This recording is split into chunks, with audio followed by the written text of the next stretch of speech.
ইন্ডিয়ার জন্য কিন্তু খুবই কঠিন একটা সময় গেছে তাদের এই ইউরোপ ট্যুরটা, পার্টিকুলারলি যদি বলতে চাই আয়ারল্যান্ডে গিয়ে তারা টি-20 সিরিজটাতে ক্লিন সুইপ হয়েছে। ইংল্যান্ডের সাথেও যে 5 ম্যাচের টি-20 সিরিজ ছিল একটি ওয়াশড আউট, তার বাদে বাকি 4টা ম্যাচে 4টাই তারা হেরেছে।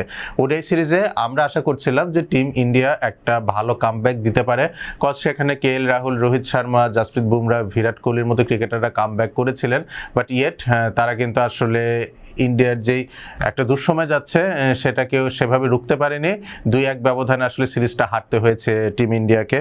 এখন যদি আমরা ওভারঅল ওডিআই সিরিজটার কথা বলতে চাই, এখানে কিন্তু হাইয়েস্ট রান স্কোরার রয়েছেন জো রুট। জো রুট আসলে দিন যত যাচ্ছে নিজেকে ব্যাটার হিসেবে তত পরিণত করছেন। পার্টিকুলারলি আমরা সেকেন্ড ওডিআইয়ের কথাটা যদি বলে থাকি, ইন্ডিয়া কিন্তু প্রথম ওডিআইতে জিতেছিল। সেকেন্ড ওডিআইতে যখন একটা মিডিওকার টোটাল চেস করতে হয় ইংল্যান্ডকে, জো রুট কিন্তু সেখানে আসলে অ্যাঙ্কার রোল প্লে করেন এবং 99 রানের একটি অনবদ্য ইনিংস খেলে উনি অপরাজিত থাকেন। এটাই মূলত কিন্তু ইংল্যান্ডকে আসলে সিরিজে কামব্যাক করাতে সাহায্য করে। এর পরবর্তীতে তাদেরকে আসলে আর পেছন ফিরে তাকাতে হয়নি।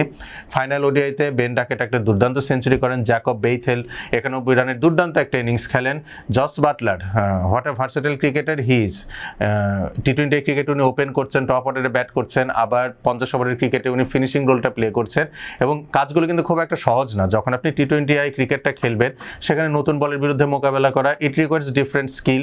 সুইঙ্গিং বল নেগোশিয়েট করা, you need to play the ball late, বা জাস্ট পাওয়ার প্লে যখন চলে সার্কেলটা ক্লিয়ার করার ইস্যু থাকে। বাট যখন ওডিআই ক্রিকেটের আপনি ডেথ ওভার্সে ব্যাট করবেন সেখানে বলটা বেশ কিছু পুরনো হয়ে যাচ্ছে এবং নতুন রুল অনুযায়ী 34 ওভারের পর নির্দিষ্ট একটি বল নিয়ে খেলা হচ্ছে, সেক্ষেত্রে টাইম করাটা আরোটা টাফ হয়ে যাচ্ছে। কিন্তু সেই জায়গায় জস বাটলার খুবই দুর্দান্ত পারফর্ম করেছেন এবং তার এই ইনিংসটাই কিন্তু বেসিক্যালি আমি যদি বলতে চাই যে আসলে ম্যাচ ডিসাইডিং ফ্যাক্টর হিসেবে কাজ করেছে। কজ ইন্ডিয়ার ইনিংসের শুরুতে যদি আমরা তাকে শুভমান গিল ভালো ইনিংস খেলেছেন, যেটা আমরা জ্যাকব বেইথেলের সাথে তুলনা করতে পারি। রোহিত শর্মা দুর্দান্ত একটা সেঞ্চুরি করেছেন।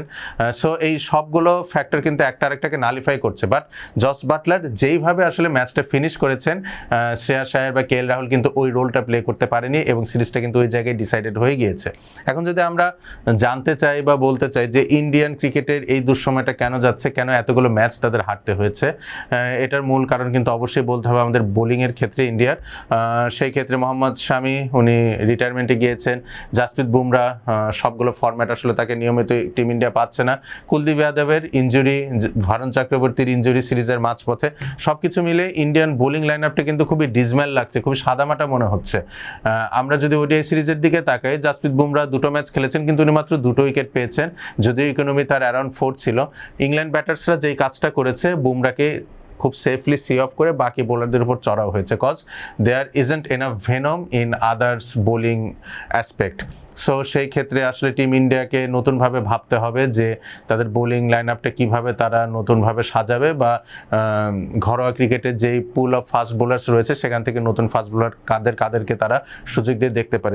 গুরনুর ব্রার উনি আসলে আফগানিস্তানের বিরুদ্ধে ওডিআই সিরিজ দিয়ে ডেবিউ হয়েছে, দুর্দান্ত গতিতে বল করে থাকেন, বাট ইংল্যান্ডের বিরুদ্ধে সিরিজে কিন্তু তার ইকোনমিটা বেশ চড়াও ছিল, ইকোনমি ছিল 7.7। সো টিম ইন্ডিয়ার জন্য এই যে ফাস্ট বোলিং ইউনিটটা, যেটা তাদেরকে দীর্ঘ সময় সার্ভ করে এসেছে, চ্যাম্পিয়ন্স ট্রফি জিততে সহায়তা করেছে বা বিভিন্ন tournament, world cup final, last যেটা ওয়ার্ল্ড কাপ হয়েছে ফাইনাল পর্যন্ত যাওয়া, সেখানে মোহাম্মদ শামির একটা দুর্দান্ত অবদান ছিল। কিন্তু রাইট নাও ইন্ডিয়ান ফাস্ট বোলারদের যা অবস্থা, সেই ক্ষেত্রে কিন্তু নেক্সট ইয়ারে যেই ওডিআই ওয়ার্ল্ড কাপ হতে যাচ্ছে সেই ক্ষেত্রে তাদেরকে কিন্তু একটা টাফ টাইম পেলেও হতে পারে।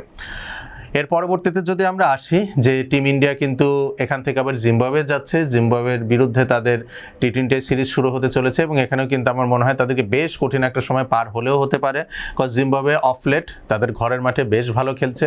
বাংলাদেশের বিরুদ্ধে টেস্ট সিরিজ তারা জয়লাভ করেছে ইনিংস ব্যবধানে, একটি ওয়ান অফ টেস্ট ছিল এবং ওডিআই সিরিজও কিন্তু দুর্দান্ত খেলেছে জিম্বাবুয়ে।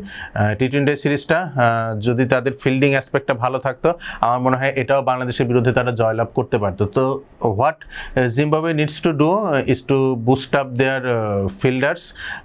ফিল্ডারদের আসলে আর একটু ভালো পারফর্ম করতে হবে, কজ চান্সেস ক্রিয়েট হচ্ছে, কিন্তু সেটা যদি আপনি লুফে নিতে না পারেন প্রতিপক্ষের ব্যাটার কিন্তু আপনার উপর আলটিমেটলি চড়াও হবে। সো জিম্বাবুয়ের জন্য আমার মনে হয় টি-20 সিরিজের সবচেয়ে বড় কনসার্নের জায়গা থাকবে তাদের ফিল্ডিং, এবং আরেকটা জায়গা সেটা হচ্ছে তাদের স্কিপার টি-20 ফরম্যাটের সিকান্দার রাজা, তার ব্যাট হাতে পারফরমেন্সটা।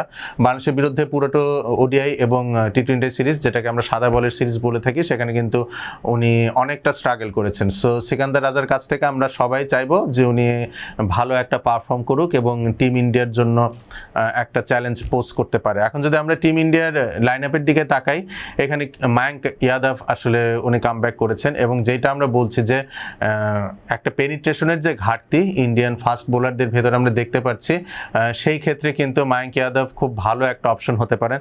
এর পাশাপাশি প্রিন্স ইয়াদব রয়েছেন এবং স্পিনার হিসেবে আকসার প্যাটেলের কথা বলে থাকি, অভিজ্ঞ বোলার, তিনিও কিন্তু রয়েছেন। ব্যাটিং পয়েন্ট অফ ভিউর দিকে যদি তাকাই, সূর্যবংশী, অভিষেক শর্মা, প্রাভসিমরন সিং, এই তিনজন আসলে টপ অর্ডার ব্যাটার। এখান থেকে যে কোনো দুইজন হয়তো ওপেন করবেন। তো আমার মনে হয় যেহেতু লাস্ট বেশ কিছু টি-20 সিরিজে সূর্যবংশী এবং অভিষেক শর্মা নিয়মিত সুযোগ পেয়ে আসছেন, আমার মনে হয় এই সিরিজে প্রাভসিমরন সিং নিজেকে প্রমাণ করার একটা সুযোগ পেতে পারেন এবং আমি আশা করছি যে প্রাভসিমরন সিং হয়তো খুব ভালো পারফর্ম করতে পারবেন।